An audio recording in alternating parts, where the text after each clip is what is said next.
Nikki. And I'm Jess. She's the traumatized. And she's the abandoned. And welcome to our podcast, where we talk about true crime, spooky things, and everything in between. And today we're diving back into cults. So buckle in, because they're always long. Yeah, well, it's funny you say that. Oh, is it? Is it? Because this is going to be a two-parter. And the first part, you'll get to hear about my cults. And in the second part, you'll get to hear about Jess's cult. So, yeah, because I was like doing it, and I think I messaged you, and I was like, I have over 5,000 words right now, and this is after I've worked on like lessening it.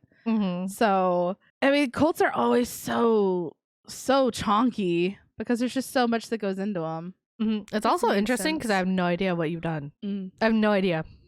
I've asked you, and when I asked you, you're like, no, I don't have a cult yet. And then all of a sudden you're like, I have 5,000 words. I'm like, okay, which cult are you fucking doing? I'm confused now. You'll know in about I'll never an know hour. until You'll know. You know what? I'm just gonna admit all the name, and you're gonna have to guess at the end, and we'll play that game. I'm not good with that. Game. I'm not that good with cults. And I had never heard of it either. So good, which is crazy. God. So it's not Heaven Gate. It's not. No, it's not Heaven's Gate. What else? Jonestown. Nope. It's not Jonestown. We're gonna dive into the cults. It's gonna be great, right? And it works out great too because we're splitting it because I'm technically not gonna be available for next week. So then you guys get the two-parter. It works out best for everybody. And then how was your week? That's what we do next. Yeah, good. I guess got some appointments with a VA made, so gonna have a sleep study done. Which I've already done the sleep study, so it's gonna be a pain in the butt to have to do it again. But I just have an appointment with the doctor to meet with them to see if we want to do a sleep study. I guess I don't know. I don't know. But so getting my health on track. I'm not good at taking care of myself, so we're starting to. That's good. And then, but yeah, so that's basically my week. I did nothing but watch shows and edit, podcast, make appointments. I mean, that can be it. I can't speak about anything else yet. That literally could be it. I know, right? More to come. More to come. So my week. It was a tough week. It was a tough week mentally. I didn't go to work Thursday or Friday and literally just stayed in bed all day. So I mean, I'm struggling, and like we went over it last week. It's just a lot going on, and I'm trying to be patient with myself and realize that that's okay to take those kind of days, because I think I either go from like, and I have to be really careful because I either go from like, I have to pack everything right now, let's go, and like push myself way too far, to then where my body's like, nah, you done did it. You fucked up. like I pulled my back at some point, like so, and then I crash, and then it's hard for me to kind of bounce back from that. But we're bouncing back today because we got up and we did our makeup and we're recording, and then I'm hopefully gonna get back into the swing of things like tomorrow, and then I only have one more week and I'm moving, so it's just like, it's the daunting aspect of like packing up my life. Meanwhile, and like I've been going to therapy twice a week now, which is good. Like I upped my time because needed it. A lot of shit was happening at once. Yeah. So that's been helping a lot.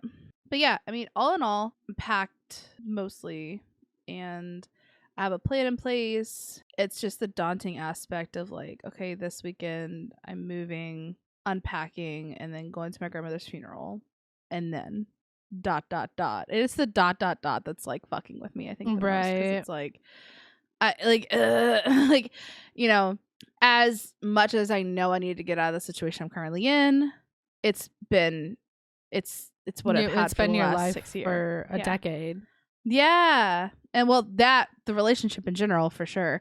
And then even like this apartment where I'm sitting, like where I'm recording, this is normal. This is my normal. And I'm very comfortable in it. Like I wake up, I make coffee and I get ready and I have like, this is my space.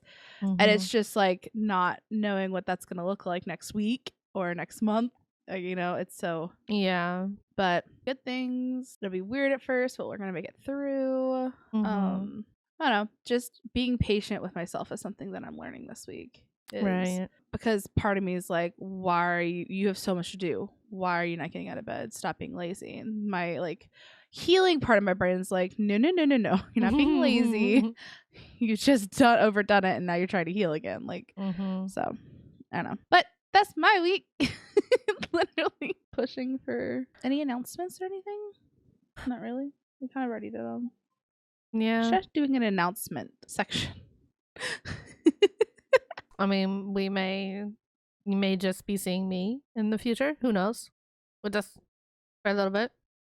That's it. That's the only announcement. I'm hoping like mainly for like a week. I'm hoping I can get my shit together for like mainly just 1 week. And I'll be back.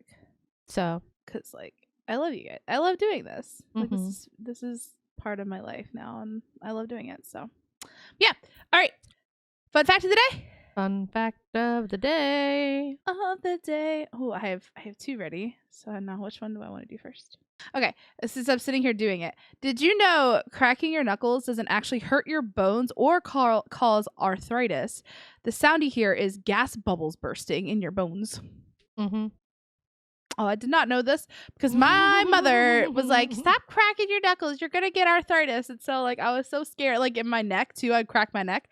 She was like, your neck's going to get arthritis, whatever. And that's a lie. It was a lie. That's not what it is. Why do you think people go to chiropractors to get like cracked? I don't know. I don't know. I really should go to a chiropractor. I've heard they do really good things. Right? I'm like, my back's probably just all fucked up. Cracked up. Anyhow. Church. Cults. Well, church. I mean. I was talking to somebody about that, and it was just like, they were trying to get back into church. So I went to start visiting this church and she was like, it's kind of culty. Like, she was like, I'm not like super concerned about it. But like, there's some aspects of it. I'm like, maybe. And I'm like, I'll just keep, what to look out for. But it totally reminded me of the Schitt's Creek episode where they're like ascending and they're like, are we in a cult? And she's like, oh yeah, I knew it's a cult. I just figured that's what we were doing. So yeah. So not all churches are cults, but just be warned and keep your wits about you. Personal opinion, I think they are, but that's true. That is what it is. Oh, you know what? You can have that personal opinion. Yeah. That's okay. That was good. Jesus still loves you. I'm sure, I like to have my relationship from me to God. No one in between. Thank you.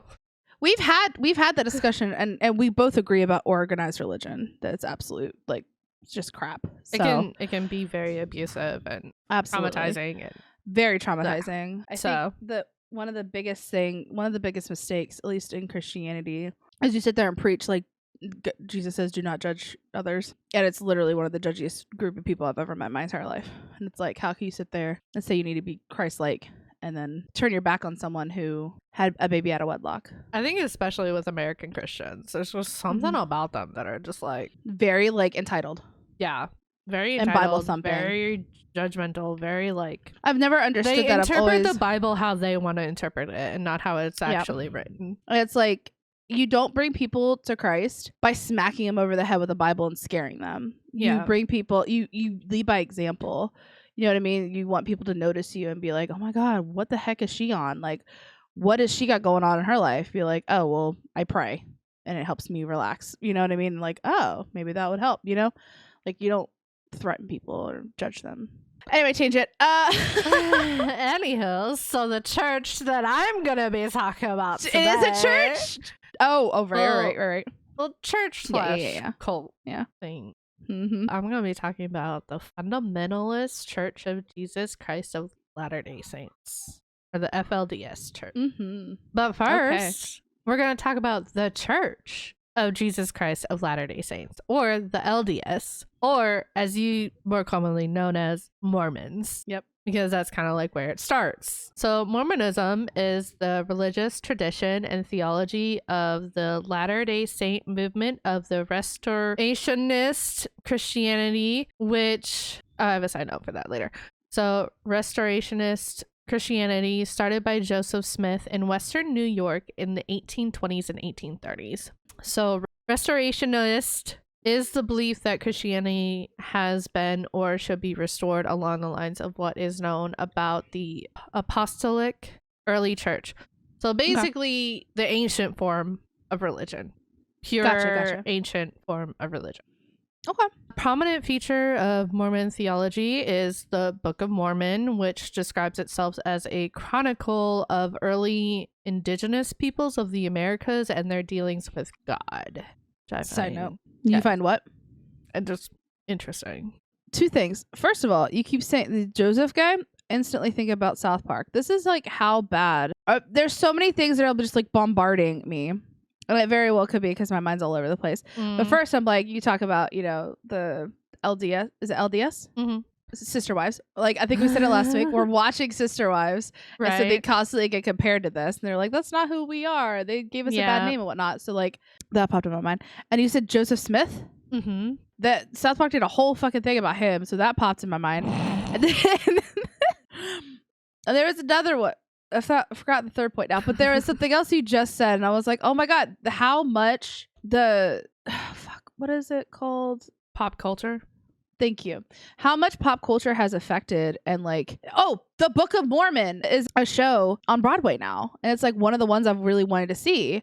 And so I'm like, what is I wonder about? So it's a musical comedy with lyrics, a book by Trey Parker. It's a satirical examination of the beliefs and practices of the Church of Jesus Christ Latter-day Saints. It ultimately endorses a positive power of love and service. So, it follows 2 missionaries as they attempt to preach the faith of the church to inhabitants of a remote Ugandan village. So is it endorsing Mormonism or making fun of Mormon? I think it's a both situation. I think it's endorsing it, but also like putting comedy to it. Interesting. Yeah. But yeah, so pop culture is literally everywhere. That's really the only experience I've ever had with Mormonism. Anyways, continue. Sorry. Okay. Mormon theology includes mainstream Christian beliefs with modifications stemming from belief in revelations to Smith and other religious leaders. So revelations are like, I'll probably talk about it again later, but basically revelations are from God to the leader. This includes the use and the belief in the Bible and other religious texts, including the Doctrine and Covenants and the Pearl of Great Price. And from my understanding, those 2 books are just like basically doctrines, like rules, like, I guess. Okay. I don't know. I tried. I don't understand it. That's fine. So if somebody's Mormon and can explain those to me, that'd be great, because I don't understand why you need 4 separate things that you need to follow. Yeah. Anyhow, Mormonism includes significant doctrines of eternal marriage, eternal progression, baptism for the dead, polygamy or plural marriage, which we'll talk about later because they outruled it or outlawed it, sexual purity, of course, you must stay pure until you're married, health, fasting, and the Sabbath observance. All right, baptizing of the dead. It means that if somebody has passed before they're baptized, somebody can be baptized in their stead. So like if they passed away before being baptized, like your brother or what have you would volunteer to baptize in your name. So that dead person is still getting baptized, but basically through a surrogate. Okay. Interesting. Yeah. Oh. Because unlike the Catholics, they don't get baptized as babies. So, I think they have to like go through classes and stuff. I don't know. Okay, we're skimming the top, okay? Yeah, we're not really talking about Mormonism here. We're talking about... I was baptized when I couldn't even speak, so I'm good. Right? That's how it works. I got the holy water flicked on my forehead or whatever they do. I'm pretty sure my mom still has my baptismal dress in her closet. That's adorable. It's so pretty. Anywho. So the doctrines of Mormonism began with the farm boy Joseph Smith in the 1820s in Western New York during a period of religious excitement, which is also known as the Great Second Second Great Awakening. Okay. After praying about which denomination he should join, Smith said he received a vision in the spring of 1820 called the First Vision. Smith said that God the Father and his son Jesus Christ appeared to him and instructed him to join none of the existing churches because they were all wrong. Joseph Smith said the Book of Mormon was translated from writing on golden plates in a reformed Egyptian language, translated with the assistance of the Urim and Thummim and seer stones. I have no idea. Okay. No idea. Don't ask questions. Nope. I'm not. We're plowing through. No. That's where he got his Book of Mormon. I don't know how he got golden plates from an Egyptian language. I don't know. But he did. Somehow they appeared. I don't know. They're there. Once established, the church ended up moving a bit due to people didn't really like the church, and there would be a lot of violence between the church and like normal people. They moved from New York to, I think, Missouri, and then like the governor of Missouri is like, get the fuck out. And so they ended up in a small town in Illinois called Commerce. The church actually bought the town and renamed it Nauvoo, which if you remember if you remember from Sister Wives, they visited Nauvoo and they did stuff like that. Yeah, I do remember that. How do you buy a town? I don't know. Shit's Creek, they bought a town. That's true. I mean, that's also not based in factual facts, but I mean, maybe it is, because apparently we just buy towns now. Okay, you want to save up some money? We can buy ourselves a town. Yo, we'd run that town so well, though.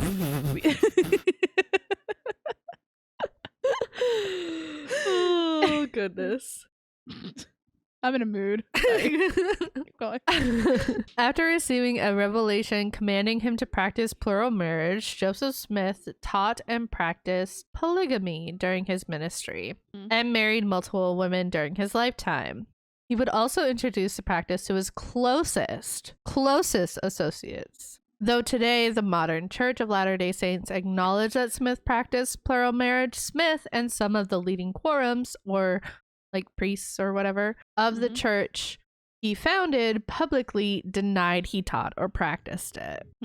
So the first list publicized of Smith's wives was in 1887, and that list included 27 women besides his legal wife, Emma Smith. But currently, there are 49 women on that list. But historians disagree as to the number and the identity of the amount of wives that Smith actually had. I hate to tell you, that's not the worst. We'll get to it. I'm like, because like again, Sister Wives is the only thing of polygamy I've ever seen. So like, what he does is he splits like every 4 days. He like switches wives. 49 wives. That's like more than a month. That's a lot. How do you even? A month. Like, I don't know. Like 29 is still a lot. 28, whatever number you said first. 27 and then 49. Okay. Although when I was counting the list on Wikipedia, I counted up to 53, so I don't know. Jesus Christ. Okay. But a Latter-day Saints. Sorry. That was a good one though. Sorry, we're not making fun of your religion. We're not. By early 1844, a rift developed between Smith and half a dozen of his closest associates. Most notably, William Law, Smith's trusted counselor, and Robert Foster, a general of the Navajo Legion, disagreed with Smith about how to manage Nauvoo's economy. Okay. Both also said that Smith had proposed marriage to their wives, which is interesting. I mean, that would piss me off if I was married and someone was like, "Yo, I want to marry your wife." Fuck off. Believing these men were plotting against his life, Smith excommunicated them on April 18th, 1844. An article was going to be released in the town paper. Basically, I think if you remember this from Sister Wives, basically they were going to expose Smith for his plural marriages and other things within the community they wanted changed. And so Smith ordered the council to destroy the press. They set the building on fire. On June 25th, Smith and his brother Hiram arrived at Carthage to stand trial for inciting a riot, and they were later killed by a mob at the jail. I kind of skipped through this because it is what it is. Like, he set fire to a newspaper. I don't understand how he didn't understand that would have no repercussions and how people wouldn't be mad, but people were mad. And so, like, I feel like he might have had a little bit of a God complex. You see? And maybe he would have thought, like, oh, well, this is my right to do so because he owned the town. But we all know they're crazy, so. Yeah. So after Joseph Smith, the founder and prophet of the Church of Jesus Christ of Latter-day Saints, or Mormonism, and his brother Hiram were murdered by an angry mob in the Illinois prison, Elder Brigham Young is chosen to be the church's next leader. He soon relocated his group of Latter-day Saints to Utah, arriving in Salt Lake City on July 24th, 1847, and was officially ordained the second president of the church in December of 1847. Okay. So yeah, they moved to Utah, and that's just kind of like where they are now. Okay. Yep. On September 24th, 1890, faced with the imminent destruction of their church and way of life, religious leaders reluctantly issued the Mormon Manifesto, in which they command all Latter-day Saints to uphold the anti-polygamy laws of the nation. So this is where they get rid of polygamy. The leaders had been given little choice. If they did not abandon polygamy, they faced federal confiscation of their sacred temples and the revocation of basic civil rights for all members of the church. So the government didn't give them a choice. But this is where many smaller sects were born because they didn't want to give up polygamy. Okay. And the one, I mean, what? I can kind of, I mean, not that I do not agree with polygamy. I am very much monogamous. That's just who I am. But if you are living in it and then all of a sudden, and this is your life and this has been okay for your entire life, and then all of a sudden you have, like, you know, government leaders being like, you just can't do that anymore. Like, that's your way of life. You know what I mean? Like, I almost think people should have been like grandfathered in. Where it's like not okay to do it going forward. If you're currently doing it, like, okay, fine, we'll look the other way, but like, don't continue to do it. But even then, it's like part of their religion. So like, how can you sit there and tell them not to do it? I don't know. You have to also like remember that not all of the Mormons were practicing polygamy. Like I said, Joseph Smith and his close associates. Right. When other members found out about polygamy, they were kind of shocked. They were like, oh, that's is polygamy going on? Like, why? Like, you know what I mean? So it's not like Joseph Smith preached it to openly to everyone as well. That's true. Which is sussy. Like, that's suspicious. Why were you so scared not to announce it to everyone? Yeah, because he had 49 of them.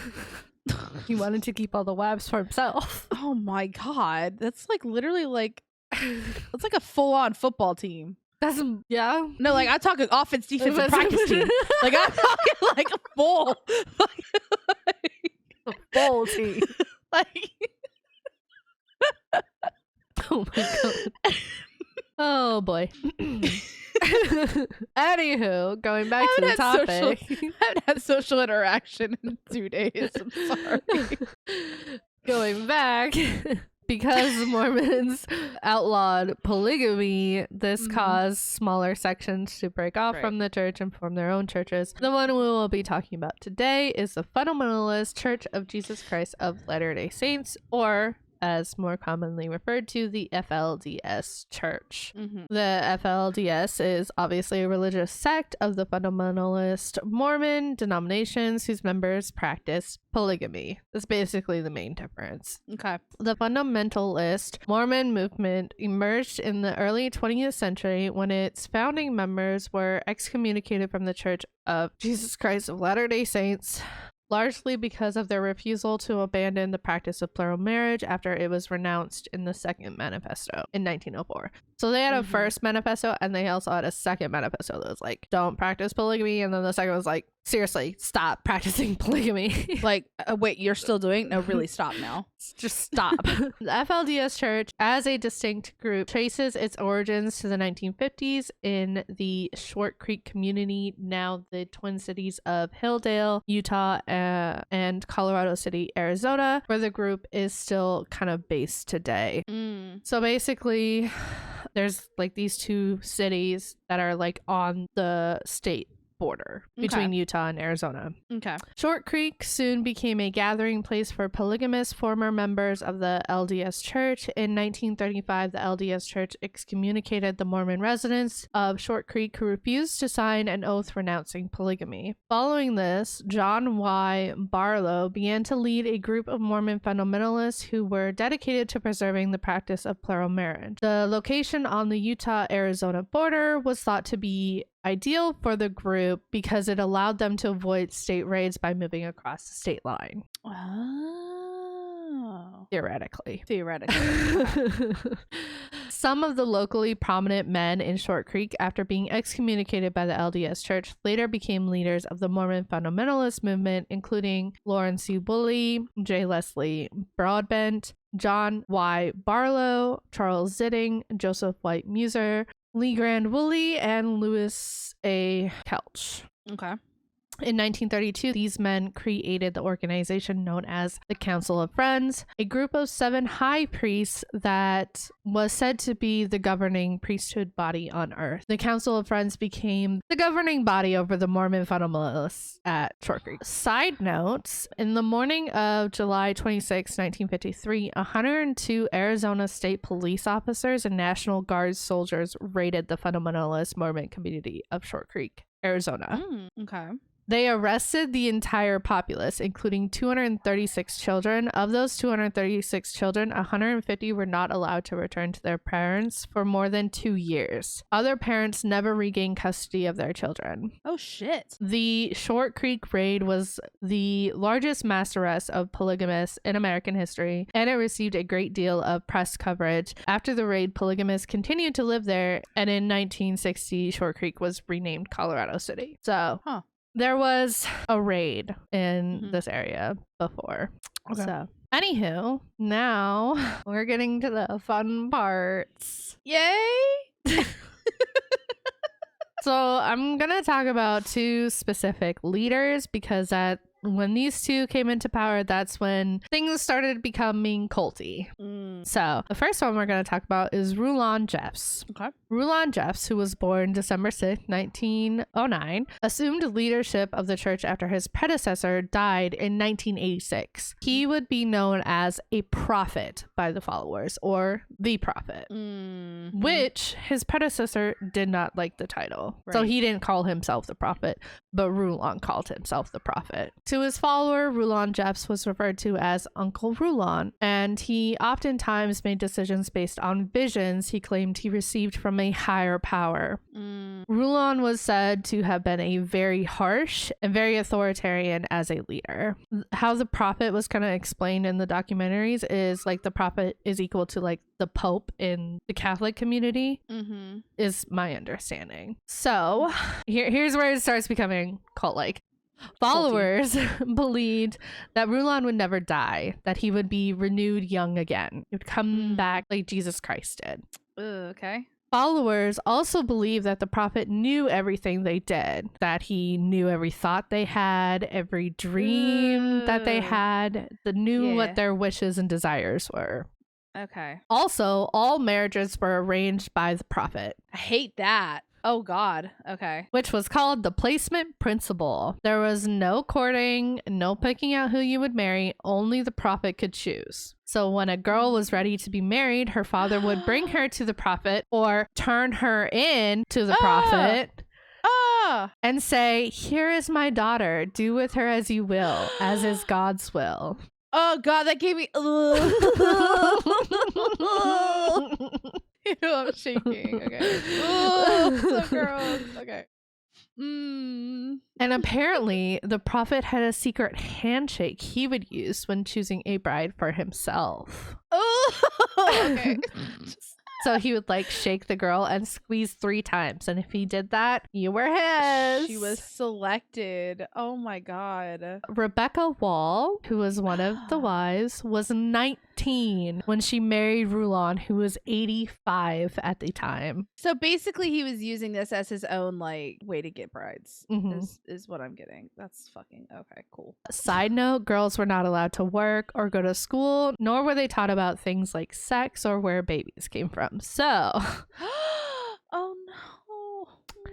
Yeah. One of the wives stated that every night, every wife was in line outside Rulon's room, and they each took their turn saying goodnight to him. Okay. And, he would choose who would sleep with him that night. So fucking gross. Okay. There's some like side notes that like, cause he was so old. One of them was like, I would just like rub his feet so that he would fall asleep so I wouldn't have to do anything. I mean, okay. I would, yep, that would be me. Another one is like he had to go to the bathroom in the middle of the night, so she had to help him because he's like 85.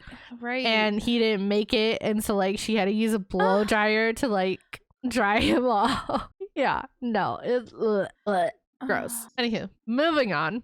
Oh, please. Okay, moving on. Keep Sweet. Oh, yes. This is Keep Sweet is the documentary we started watching, wasn't it? I think so. Well, it's Keep Sweet : obey and or pray and obey. Whatever. Yep. So keep sweet no matter what is kind of like the full saying. And it was something Rulon would actually say a lot. It meant be in control of your emotions. Don't display anger or resentment or frustration, especially towards fathers and husbands. So like I said, Rulon would say it, but it was Warren who was the one that really drilled it into people. Now Warren, you're wondering who the fuck is this? Warren was one of Rulon's sons. He wasn't really like one of the popular sons, and he was like an oddball, but his mother would make sure that he was constantly close to Rulon, and like she had a feeling that he would be the next prophet or something. I don't know. That he would be important, blah blah blah, whatever. Okay. Yeah. Rulon would suffer from a massive stroke, and after this happened, Warren really used the opportunity to isolate his father and basically take control by saying his actions were sanctioned by his father. He controlled everything, and he was allowed to see Rulon. Once Warren came into power, things really became strict within the religion, which we'll go into later. The teachings under Warren also became quite scary, like end of the world stuff, more cult-like behavior. Yeah. He would also use this to move the community from Salt Lake City. So Salt Lake City, from my understanding, was the main place for this church until Warren moved them to the two communities. Like the two communities still had polygamous, but they were more like out on their own. Like, you know what I mean? Okay. Yep. He would also use this to move the community from Salt Lake City to the more isolated Short Creek by saying that the world was going to end during the Olympics while they were at Salt Lake City. Okay. I'm remembering some of this. Right. That's why I'm like, oh, yeah. Okay, yeah. So, Then things changed when Rulon died. It became a shock, and the followers were at a loss because they had been taught all their lives that Rulon was the last prophet and that he would be renewed young again. He died at age 92 in 2002, and it was said that he may have had up to 65 wives when he died.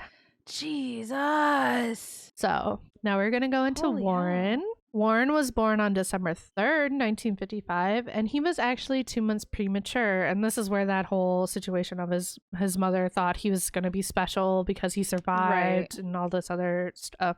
After his father's death, Warren married all of his father's wives except 2.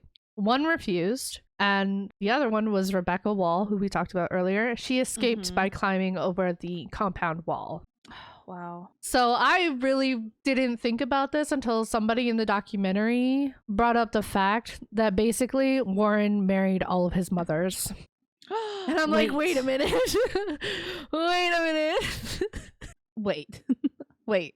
What? Wait. Because after his father's death, Warren married all of his father's wives, right? You're not thinking you're not thinking too deeply into it, and then you realize, but you just made me yeah, think deeply into that. He married his mothers, the people who raised him. We're raising him. Why?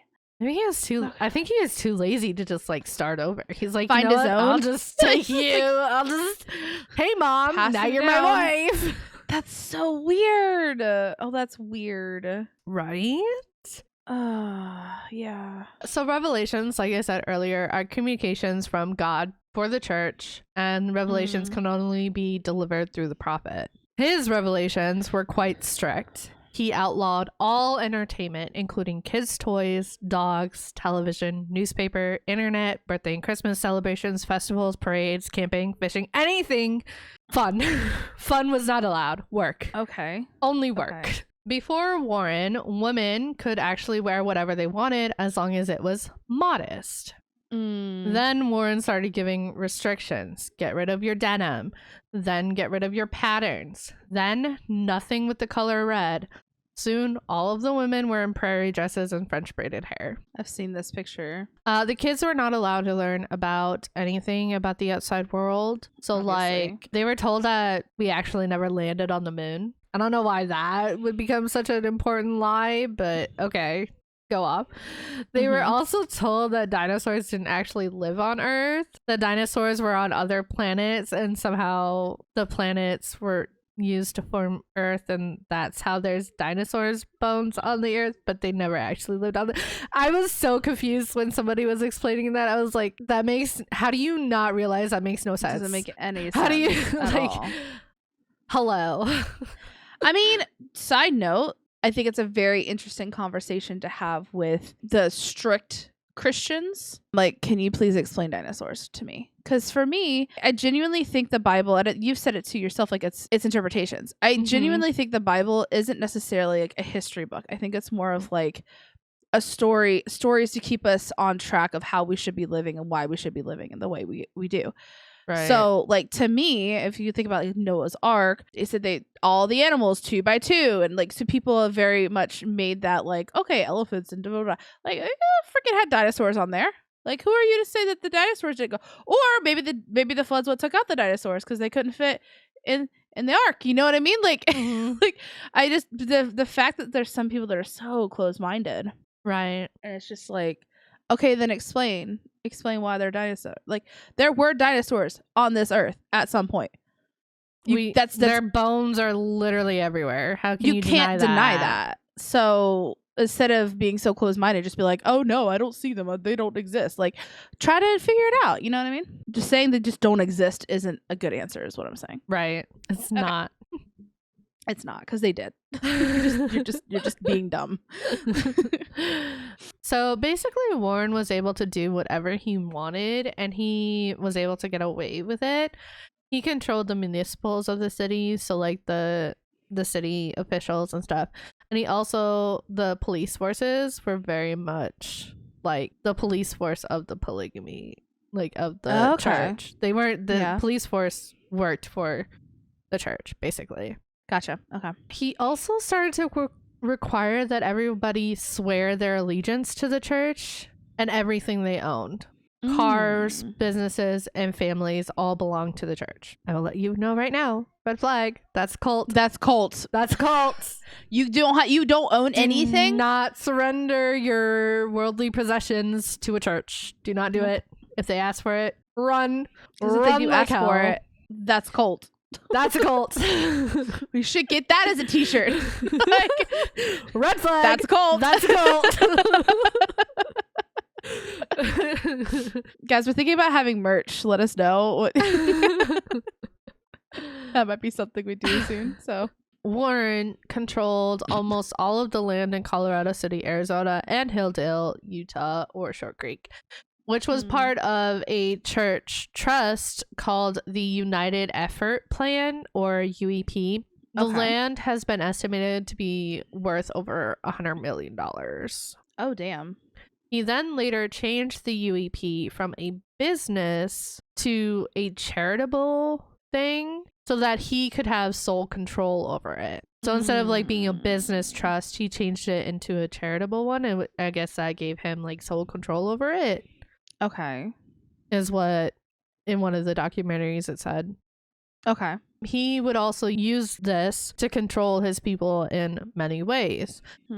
He could move people in and out however he pleased because he owned the land. He owned the homes. Like nobody owned the homes. And so if he didn't like somebody or they didn't comply with him, you're out. Move this family in. Bam. Yeah, that's a cult.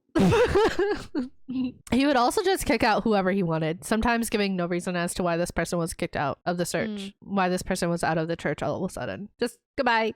Just bye. You're done. You're done.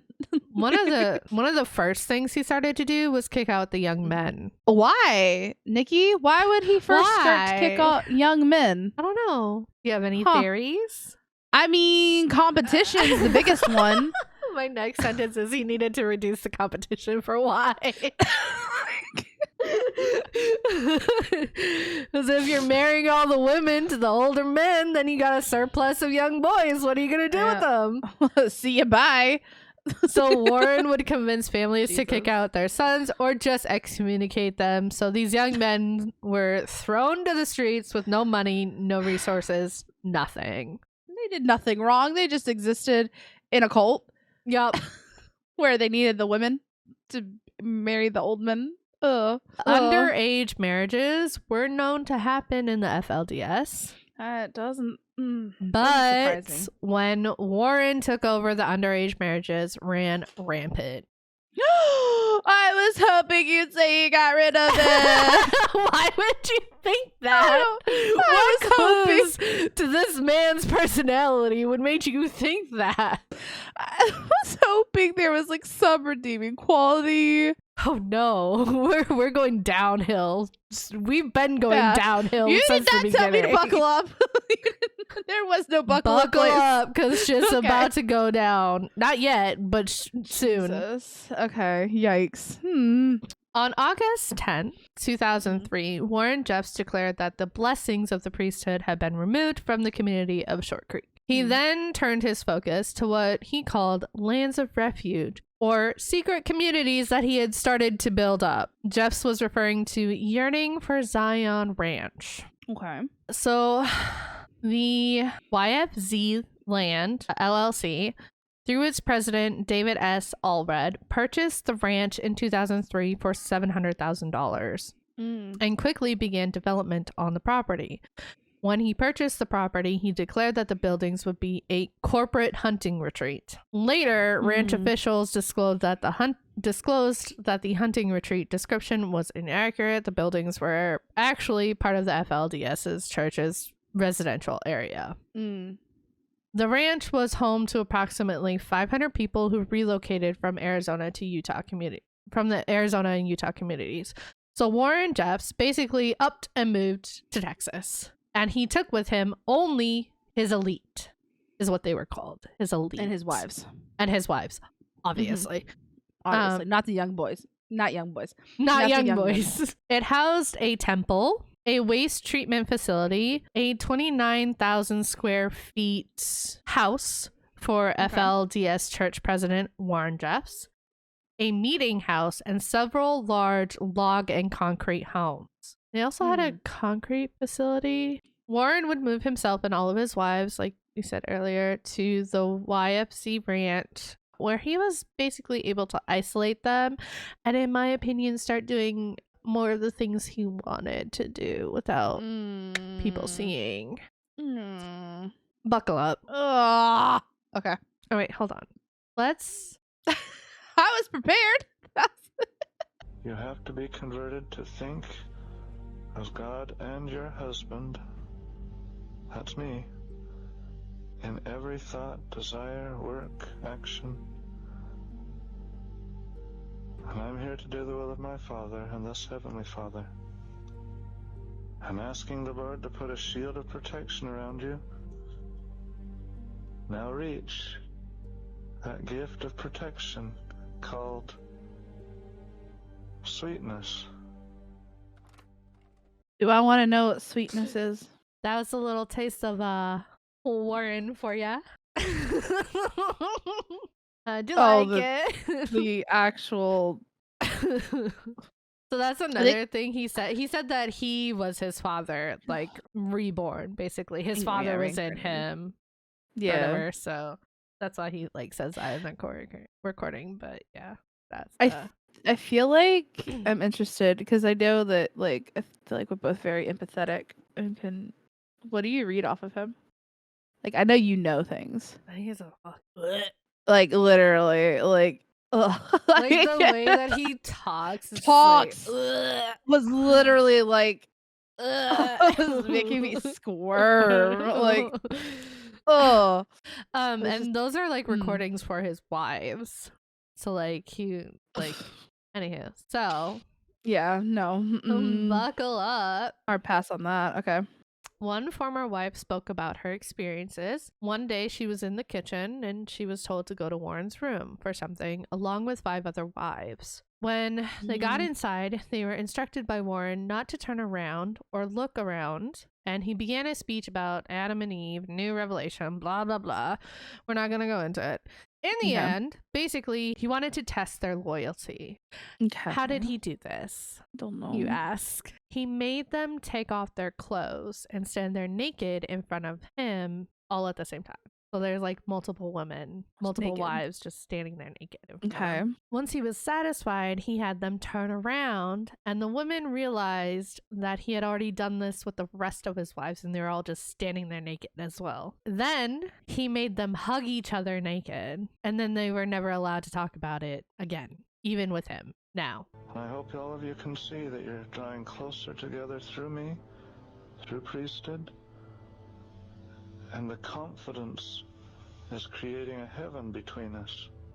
If the Lord doesn't name you to be with me in the heavenly session, then you will fall under a greater condemnation and not be used. And in connection with me and each other, I want all of you to learn the heavenly gentle touch. Make sure your connections with each other there and all day long is through me. I don't like this. The heavenly gentle touch. I was thinking, no, please don't ever say that again. It like literally gave me shivers, like the really bad kind. Oh god. So you kind of understand where this is going. Can you take a guess where this is going? Yeah. Say it. I don't want to. Obviously, dude man wanted his wives to get on with each other while you watched, is what I'm guessing. Not exactly. Okay. But that would just be the beginning. He would say that it was impossible for him to have relations with every single one of his wives, so that this was the only way to do it. Basically, he was training them to be okay with orgies. Yeah, that's okay. Obviously, they couldn't do things without him being there, but it is also said that like the activity would be happening in the temple. Oh God! What? Never mind. Okay, here. This next part. Warren would explain to the girls that he would have a celestial moment, and that the girls get to help him with that. Do you know what that means? I'm guessing he orgasms. Yes. Because like these girls had no education as to what any of it was. You know what I mean? They didn't know what was happening. Stop. Because they were never allowed to be educated on like what sex is, where babies come from. Like, yeah. No. Also, because in these sessions with multiple wives, some being underage, he basically made the other wives accomplices to the crime, or that's what he thought he was doing. Right, because they couldn't say no. Right. Like, so that's okay. Yeah, it's null and void. Like one of the like attorneys or whoever was like talking about it is like that's not like, they were not accomplices. Good. I could see why he would think that. Right. But yeah, okay. But that way they would never speak of it to anyone. Basically, he had ultimate power over all of these women. Ugh. So yeah, that was the worst of the worst ish, kind of. Ish. You know. Ish. Okay. Now we're gonna go into the downfall. So in 2003, the church received increased attention from the state of Utah when police officer Rodney Holm, a member of the church, was convicted of unlawful sexual conduct with a 16 or / 17-year-old and 1 count of bigamy for his marriage to and impregnation of a plural wife. Okay. The conviction was the first legal action against a member of the FLDS Church since the Short Creek raid in the 1950s. And I think this is kind of like where the ball started rolling for authorities. Right. In July 2005, 8 men of the church were indicted for sexual conduct with minors. All of them turned themselves into the police in Kingman, Arizona within days. So in June 2005, Warren Jeffs was charged in Mohave County, Arizona with sexual assault on a minor and with conspiracy to commit sexual misconduct with a minor for he did arrange in April of 2001 a marriage between a then 14-year-old girl and her 19-year-old first cousin. Let that sink in. I don't wanna. Okay. The young girl, Lisa Wall, testified that she begged Rulon to let her wait until she was older or choose another man for her. It's just not her cousin. Exactly. She said that her cousin was a very mean person and would like pick on her as they were growing up, and so she was like terrified to be married to him. Yeah. The elder Jeffs was apparently sympathetic, but his son was not, and she was forced to go through with the marriage. Wall alleged that her cousin often raped her and that she repeatedly miscarried. She eventually left, like she ran away from the community and her husband. For her, but Jesus. Right. In July 2005, the Arizona Attorney General's office distributed wanted posters offering $10,000 for information leading to Jeff's arrest and conviction, because basically when he was charged with this, he went on the run and he had an excessive amount of money to keep him on the run for forever, basically. A lot of his followers helped him.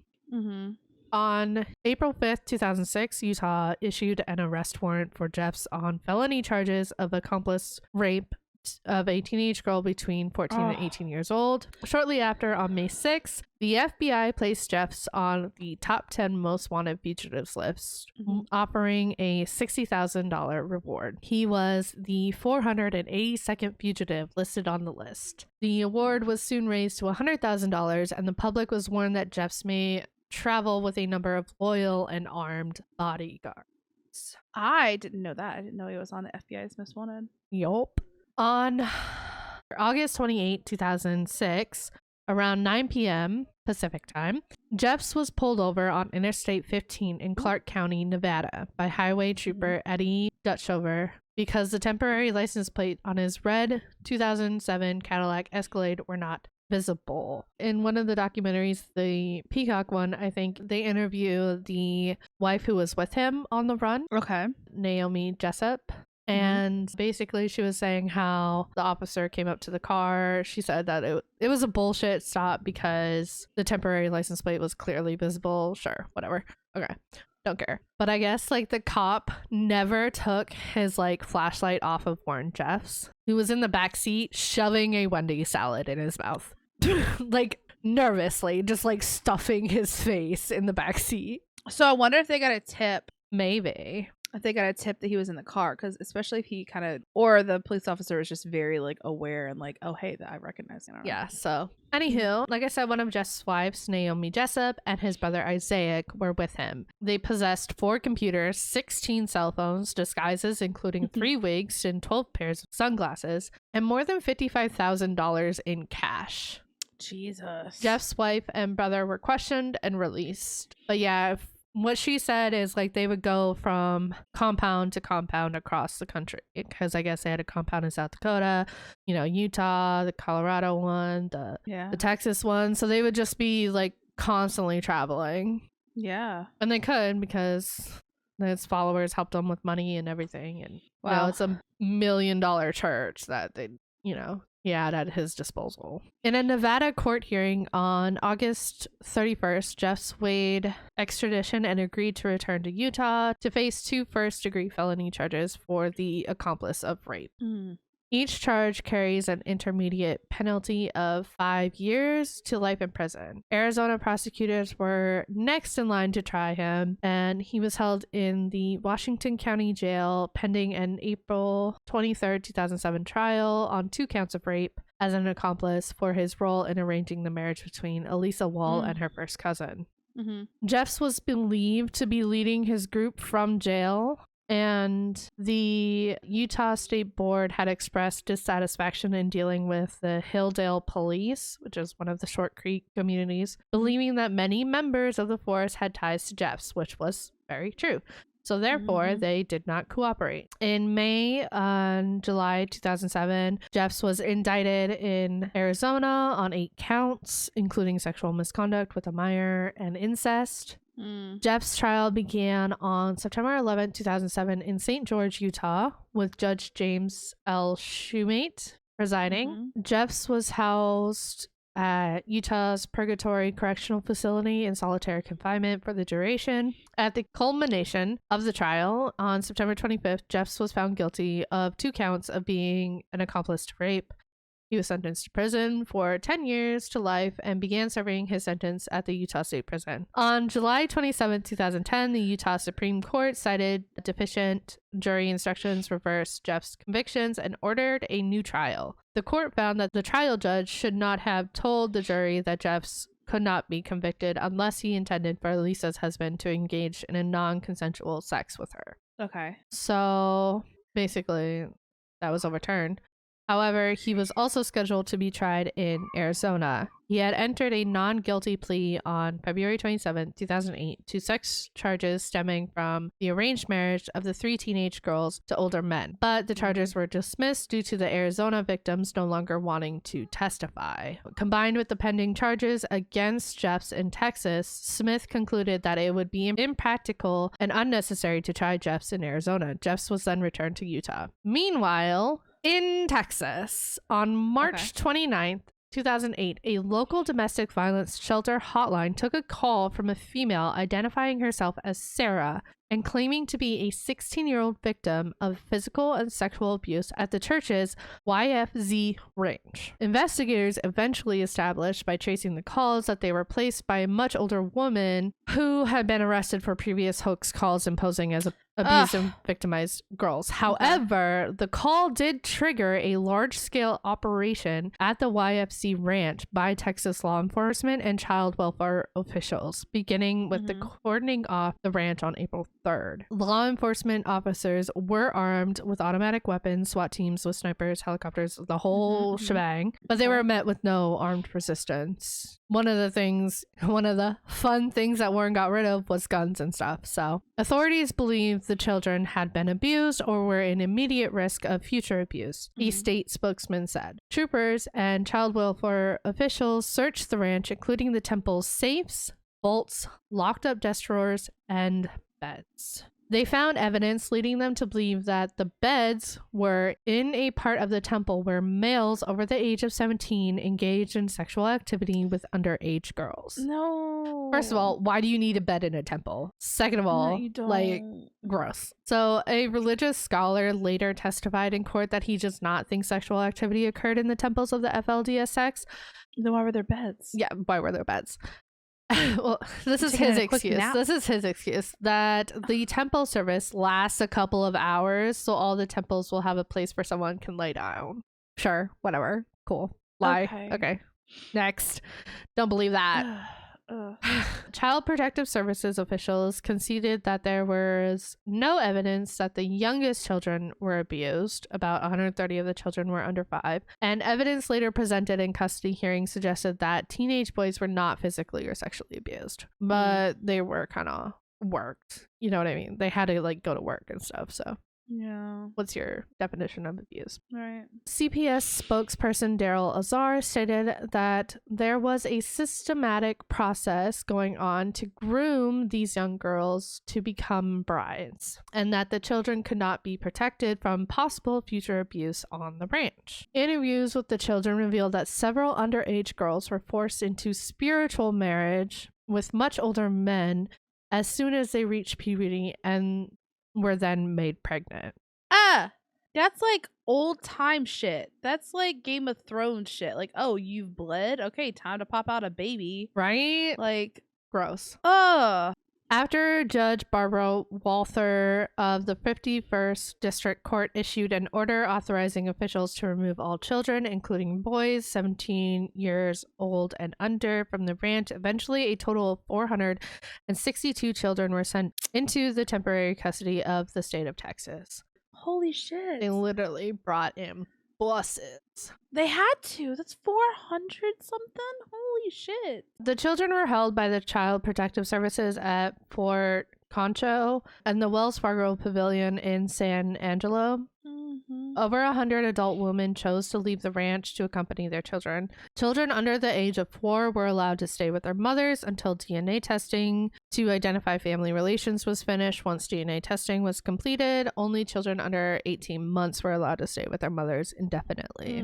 The FLDS described the separation of mothers from their children as inhumane. When the children under 5 realized the mothers would be taken away, the children started crying, screaming, requiring CPS workers to like pry many of them away from their mothers. But I'm like, what do you do at that point? You know what I mean? Because the mothers have been so brainwashed. They don't understand that their children are being abused. Like their girls are being abused because they were raised in it. So like, how do you explain that to somebody who was abused themselves but don't understand? You know what I mean? Like at that point, do you put the child's safety above the mother's like need for their children? Like it's a shitty situation all around. That's like horrible. That's what I think. Like I don't think I don't think they could have done anything differently. They were afraid that these children were gonna be put into child marriages, and they would have. And it's like, what else do you do? Like, you need to protect the children. Don't give a fuck about the mothers. Sorry. On April 16th, 2008, several of the mothers appeared on Larry King Live to ask for their children and tell the story from their own viewpoint. Obviously, you didn't watch the news like I did as a child. I remember this happening. I remember seeing like the buses. I remember seeing the buses on the TV and like all these women's in these dresses. And I remember them going on Larry King, like begging for their children back. Crazy. I don't remember any of those. I wasn't allowed to watch them. You weren't allowed to watch the news? It's the news. My grandparents would have it on some parts, like sometimes, and I'd watch it, but like I would never. It was the devil's work. Jesus Christ. What isn't the devil's work? Literally everything. Xbox is the devil. Everything is. On April 24, 2008, authorities stated that they believed 25 mothers from the YFC ranch were under 18. 25 mothers. Were under 18. Were under 18. Jesus Christ. On the 28th, authorities announced that the 53 girls aged 14 to 17, 31 of them have children or were pregnant. No. As a side note, in November 2008, 12 FLDS men were charged with offenses related to underage marriages. On August 9th, 2011, Warren was convicted in Texas on 2 counts of sexual assault of a child and sentenced to life in prison. The reason why they were able to do this is actually because of the raid. And when they raided, they found recordings. They found recordings of the intimate relations between him and a 12-year-old. Stop it! Oh! They recorded it! Oh! No. So, Warren Jeffs will be eligible for parole on July 22nd, 2038, and let's hope he is not allowed. No, on that parole hearing, play that recording. Exactly. Fuck. So, we're almost to the end. So the United Effort Plan, or the UEP Trust, that formerly belonged to the FLDS, was taken over by Utah in 2005 and controlled by the court for over a decade. Then a judge handed it over to a community board mostly composed of former sect members who plan to rebuild the community and its economy. Okay. So the people who had left the church came back and they want to rebuild the community as not a cult. Yeah. Well, yeah. Many members of the FLDS were offered to stay in their homes. They just had to sign basic paperwork that anyone has to sign to a home, like paperwork for occupancy. Like, we plan on occupying this building. They would refuse to sign anything and basically victimize themselves. So the government came and took everything from us when literally all they had to do was sign paperwork. They want to give it. They want to give it back to you. Which one of the documentaries, I can't remember which one it was, but I was like watching it and I'm like, y'all are fucking stupid. Y'all are so stupid. Like, stop it. Like, stop. They'd rather live in the victim in the as a victim, than actually like move on. And like the former members are like, they want to get the clinic back up and running because that was really important in the community. And then the current members are like, we'll never go there again. They took it from us. Like, okay, good. Like, we'll do it better. Like, I think I stopped. I don't even think I finished that documentary. I think I stopped. I was like, I can't listen to this anymore. I guess it's just pissing me off. In November of 2012, the Texas Attorney General's office instituted legal proceedings to seize the FLDS ranch property in El Dorado, Texas. The basis for the forfeiture and the seizure proceeding was cited as the use of FLDS property as, quote, a rural location where the systematic sexual assault of children would be tolerated without interference from law enforcement authorities, unquote. Yeah. Therefore, the property is contraband and subject to seizure. On April 17th, 2014, Texas officials took physical possession of that property. And I think they still have. I think they're doing like legal. I think they're doing legal proceedings or I couldn't find anything current on it. To round out this lovely section, current FLDS members continue to consider Jess to be their leader and prophet who speaks to God and who has been wrongly convicted. And I'm just like, how? Why? Exactly. Like, in all the documentaries, when they're the ones where they're talking to current members, I just want to be like, why? He had sex with a 12-year-old. I mean, how do you think that's okay? That's the same thing with NXIVM. Like, I just like it's like they have this like love and you can't see past it, and it's just I'm just like, I think it's like just genuine denial that they would never do that. You know what I mean? Like, I think it's a denial thing. It has to be. Anywho, that's my rendition of the FLDS. I tried to fit most of the important bits and pieces in there, and hopefully I did. I think you did a great job. I'm not biased at all, but I think that was great. It was very informative. I knew like a roundabout what happened, but I didn't know all that, so I definitely learned some stuff. Anyway, so guys, like we said at the beginning, this is a two-parter. So my story is going to come out next week. Well, it's going to be great. talking about the synonym. I had to write it synonym. I had to write it like phonetically because I keep this. Never. It's because it's SYNANON. Don't look it up. Don't be that person. Wait a week. Don't. Should have told you. Shouldn't have. Maybe I'll just edit it out. Viewers don't get to know. No, but I'll be there next week. We're gonna do 2-part. We're gonna do my cults. Yeah, so that's it for this episode. If you enjoyed this podcast, don't forget to follow the podcast. Leave a comment if you're on YouTube. Hi, like and subscribe. Do the things. We appreciate every single one of you guys. Thank you for hanging out with us. You can also find us on Twitter, Instagram, and TikTok with our username at TTATA Podcast. And all of our bios is our link tree with our email, suggestions, comments, concerns. Hit us up. Let us know something interesting. I don't know. Give us a fun fact of the day. Yeah. or a quote.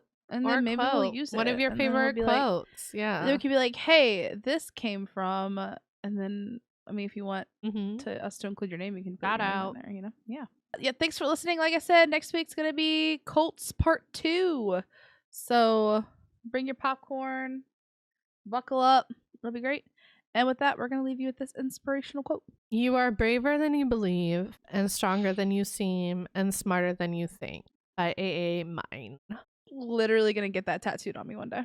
That is my favorite quote ever. Really? It's Winnie the Pooh used it in one of the videos that I watched growing up, and it was Christopher Robin saying it to Winnie the Pooh, and then the entire time Winnie the Pooh is obviously like a little bit over, so he couldn't remember exactly what he was saying, so he was trying the whole time to remember what he's saying, and then they find Christopher Robin at the end and he says it. Literally one of my favorite quotes. I love that. So one day when I'm not a baby anymore, I have a couple tattoo ideas, so we'll see. Well, sorry. But yeah, that's it. Thanks for listening, guys. That's all we got. Go away now. No, I'm just kidding. Come back for part 2. Yeah, make sure you come back for part 2. It's gonna be great. All right, bye guys. Bye.